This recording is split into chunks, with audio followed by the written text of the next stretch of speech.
You have been lied to your entire life.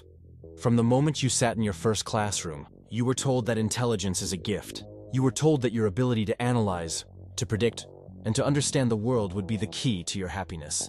They promised you that if you were smart enough, you could solve the puzzle of existence. But they didn't tell you the cost. They didn't tell you that to see the world clearly is to lose the ability to enjoy it blindly. If you are watching this, you have likely felt it, a quiet, gnawing background noise that never goes away. While your peers seem effortlessly happy, lost in the trivial joys of weekend parties, shallow conversations, and the mindless pursuit of status, you are stuck in the corner of the room, dissecting the architecture of their illusions. You don't just see a party. You see a desperate biological ritual to escape loneliness. You don't just see a job promotion.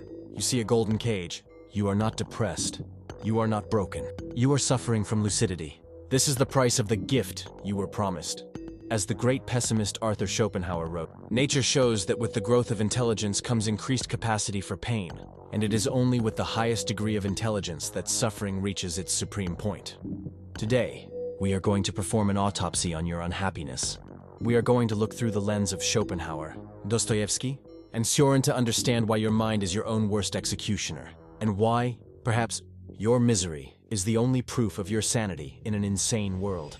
The architecture of misery.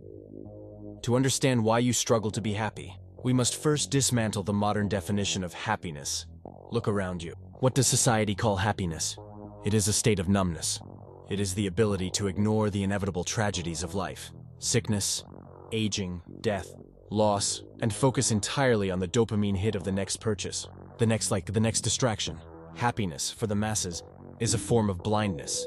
It is a refusal to look at the cliff we are all walking toward. But you cannot close your eyes.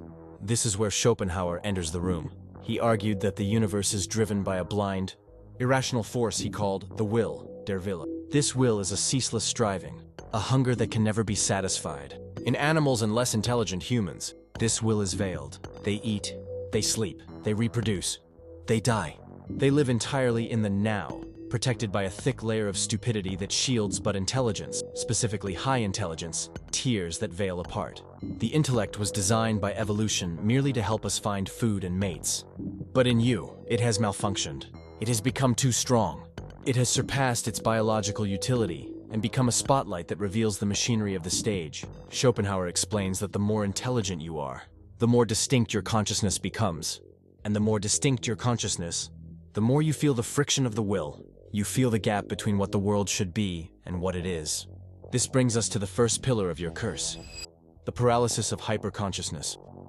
Fyodor Dostoevsky, in his masterpiece Notes from Underground, introduced us to the underground man, a character of immense intelligence who is utterly paralyzed. He wrote, "I swear, gentlemen, that to be too conscious is an illness, a real thoroughgoing illness."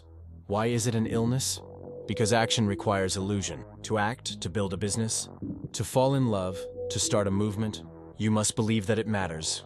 You must believe that you can change the outcome. You need a certain level of delusion to wake up at 6 a.m. and grind for a corporate goal. The intelligent mind, however, sees the end before the beginning. You simulate every possible outcome. You see the futility of the corporate ladder. You see the statistical probability of divorce before the first date. You see the entropy that will eventually swallow your legacy. This is not pessimism. It is pattern recognition running on overdrive. While the man of action and the fool, in Dostoevsky's eyes, charges ahead because he only sees the immediate step in front of him. You are frozen because you see the entire map. You see that all roads lead to the same cliff. This leads to a state of existential inertia. You become a spectator in your own life, watching others play the game while you sit in the stands, analyzing the rules, realizing the game is rigged, and yet feeling a deep, shameful envy of those who are stupid enough to play it. You ask yourself, why can't I just care about the football game? Why can't I just be excited about the new iPhone? Because once you have seen the strings, you cannot unsee them. Lucidity is a one-way door, the solitude of the summit. Let's move to the social dimension of your suffering. There is a brutal mathematical reality to high intelligence that Schopenhauer codified. The more a man has in himself, the less he requires from others. Social interaction, for the majority, is a mechanism to fill an internal void. People cannot bear to be alone with their own thoughts because their internal world is barren. They need the noise of others to drown out the silence of their own existence. But you have a rich, chaotic, and terrifying internal world. When you are forced into social situations, you are often engaging in a form of charity. You lower your cognitive resolution to match the room. You nod at trivialities. You feign interest in gossip. You restrain your vocabulary. Schopenhauer called this the warmth of the herd. On a cold winter night, porcupines huddle together for warmth. But if they get too close, they prick each other with their quills. If they move too far apart, they freeze. This is the dilemma of the intelligent person. You need human connection. You are biologically wired for it. But the quills of society, the banality, the stupidity, the repetition cause you physical pain. So you distance yourself. You choose the coldness of solitude over the pain of bad company. But this solitude comes with a heavy price. It reinforces the feedback loop of your own mind. Without the grounding influence of normal people, your thoughts spiral into abstraction. You begin to feel like an alien species, observing humanity through a glass wall. You see their rituals, birthdays, weddings, funerals, as anthropological curiosities rather than shared emotional events. This alienation is not arrogance, though it is often mistaken for it. It is a desperate form of starvation. You are starving for a conversation that doesn't exist, for a peer who isn't there. As Schopenhauer noted, a man of genius is like a person shipwrecked on a deserted island. He must build his entire world from within, or perish. The agony of empathy. There is a dangerous myth that intelligent people are cold or robotic. The media portrays the genius as an unfeeling sociopath, a Sherlock Holmes or a Dr. House. The reality is the exact opposite. High intelligence is almost always coupled with high sensitivity. To be intelligent is to have a nervous system that is tuned to a higher frequency. You notice micro-expressions that others miss. You hear the tone of voice that betrays a lie. You sense the atmosphere of a room the moment you walk in. But more importantly, you have the capacity to simulate the suffering of others. This is the burden of imagination. When you see a homeless man, you don't just see a bum. Your mind instantly constructs a narrative of his life, his childhood, his mistakes, the cold nights, the hopelessness. You feel the weight of the world because your mind is capable of holding the world inside it. Schopenhauer argued that the will to live is one giant, interconnected organism, and the intellect is just the eye through which it sees itself. In the geniusum, the eye is wide open. You feel the universal suffering of mankind because you cannot retreat into the shell of your own ego. This is why so many great thinkers and artists were plagued by melancholy. It wasn't just chemical imbalance. It was an allergic reaction to the tragedy of existence. As Emile Cioran wrote, "It is not worth the bother of killing yourself, since you always kill yourself too late. You carry the grief of the world, but you have nowhere to put it. Society tells you to cheer up, look on the bright side, or stop overthinking. They try to medicate your awareness away. They treat your lucidity as a pathology because your sadness makes them uncomfortable. It reminds them of what they are trying so hard to ignore. The boredom paradox. Let's descend deeper into the daily torture of the intelligent mind. Boredom. For the average person, boredom is a temporary state, easily cured by Netflix, alcohol, or scrolling through TikTok. For the highly intelligent, boredom is a physical threat. It is the beast that lives under the bed. Schopenhauer famously said that life swings like a pendulum backward and forward between pain and boredom. When you are struggling to survive, you have a purpose. But the moment your needs are met, the moment you are safe, the void opens up. Your mind requires a level of stimulation that reality rarely provides. Routine is lethal to the 9-to-5 structure. The repetitive tasks, the predictable conversations, they feel like a slow lobotomy. Your brain is a Ferrari engine stuck in a traffic jam. It overheats not because it's broken, but because it's idling. This is why you see so many intelligent people self-destruct. They turn to substances, to gambling, to high-risk behavior. Not because they are stupid, but because they are desperate to quiet the engine. They are trying to induce a state of stupidity, artificially, just to feel a moment of peace. Just to stop the constant analyzing. You crave flow, that state where the challenge matches the skill. But the modern world is designed for the lowest common denominator. It is designed to be easy, safe, and consumable. It is not designed for you. So you sit in meetings that could have been emails. You listen to instructions you understood in the first 10 seconds.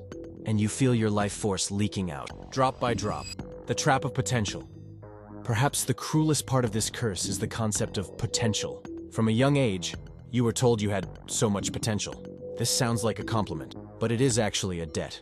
It is a burden you are expected to repay to society. Because you can do anything, you feel you must do something great. If you are average, you can be happy with a modest job and a simple life. No one expects you to change the world. But if you are intelligent, a simple life feels like a failure. You are haunted by the ghost of the person you could be. Every day you are not curing cancer, writing a bestseller, or disrupting an industry. You feel a subtle guilt. You analyze your own efficiency. You optimize your schedule. You become a tyrant to yourself. This is the tyranny of the ideal. Your mind can conceptualize perfection, the perfect career, the perfect partner, the perfect artistic creation. But reality is messy, flawed, and slow. The gap between your vision and your reality is a permanent source of misery. You are tortured by the infinite possibilities of what you didn't choose. Kierkegaard called this the dizziness of freedom. You see so many paths that you often choose none, paralyzed by the fear that any choice is a limitation of your potential. The escape artist. So, is there a way out? Is this a life sentence? Schopenhauer, despite his pessimism, offered a solution. He believed that there were fleeting moments where we could escape the slavery of the will. The first is art. When you lose yourself in music, in a complex film, in a philosophical text, you are no longer you. You are a pure, disembodied subject of knowledge. The pain of your ego vanishes. This is why you are likely obsessed with your headphone. Music is not just background noise for you. It is a life support system. It is the only place where the chaos of your emotions finds a logical structure. The second is asceticism, or in modern terms, minimalism. The only way to win the game is to stop playing, to realize that the desire for happiness is the very thing causing your unhappiness. You must accept your nature. You must stop trying to lobotomize yourself to fit into the round hole of society. You are a square peg. Stop shaving off your edges. The acceptance of the void. Here is the dark truth that Schopenhauer wants you to swallow. Happiness was never the goal. Nature did not design you to be happy. It designed you to survive. Your intelligence is a weapon, and weapons are not meant to be comfortable. They are meant to be effective. The sadness you feel, it is not a defect. It is a sign that your programming is working. It is a sign that you are awake, visual. The camera pulls back from the isolated individual to reveal they are standing on a high peak, looking down at the clouds. It is cold, but the view is clear. Shoren wrote, "A man who fears ridicule will never go far. For good or ill, he remains on this side of his talents, and even if he has genius, he is doomed to mediocrity." You must stop fearing the ridicule of being the depressed smart person. You must stop envying the happy idiots. Their happiness is fragile because it depends on circumstances. It depends on the market, on their looks, on their popularity. Your unhappiness, if you master it, can be a fortress. It is a form of armor. When you accept that life is tragic, that suffering is the default, and that people will disappoint you, you become invincible.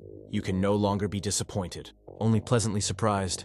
You develop a dark sense of humor, a gallows humor, that allows you to laugh at the absurdity of it all. This is the secret of the greats.